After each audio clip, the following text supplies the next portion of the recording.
In the world of cybersecurity, we have basic and fundamental building blocks where the layers below our most recent addition are expected to be matured, hardened, and time tested. It reminds me of what is called the Lindy effect. And reading from Wikipedia, it says, it is a theorized phenomenon by which the future life expectancy of some non-perishable things like a technology or an idea is proportional to their current age. I know that's a mouthful, but this means that over time, we trust things that have not broken before. Once in a while, though, we get a wake-up call, and that's what we have this week with RSA-derived SSH private keys. With only one bit flipped, in some cases, the private key can be exposed. Am I personally glad that I switched away from RSA SSH keys many years ago? Otherwise, this would impact our own security posture quite significantly. And if you haven't done so yet, it's time to make the switch also. SysAid is a common monitoring service that was notified by Microsoft themselves on how their service was being compromised via a 0-day. And good on them for patching quickly, but it does remind the rest of us that we are as vulnerable as our supply chain.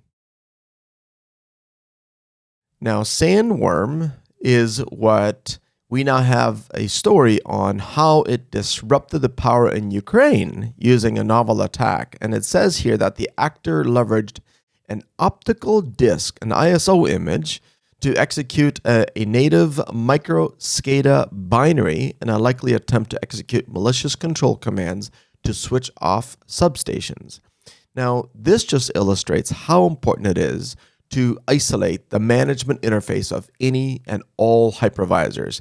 They literally should never be reachable by a lateral movement, like a fundamental security design that needs to be part of every network that has hypervisors. China's ICBC, the world's biggest bank, was hit by a cyber attack late last week, and who knew that a flash drive is what it would take to come to the rescue? I can just see how fast electric scooters must have been zipping up and down New York streets. And last story today is that a critical vulnerability in Confluence, which is an Atlassian service, is under mass exploitation.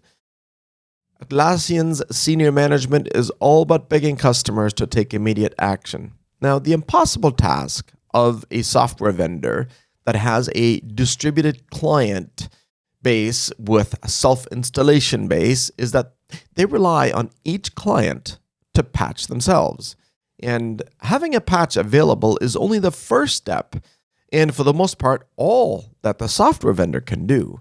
And this is where attackers take advantage of the time delay. And unfortunately, we don't see anything changing in this dynamic anytime soon, unless evergreen software with autonomous self-upgrades becomes the standard.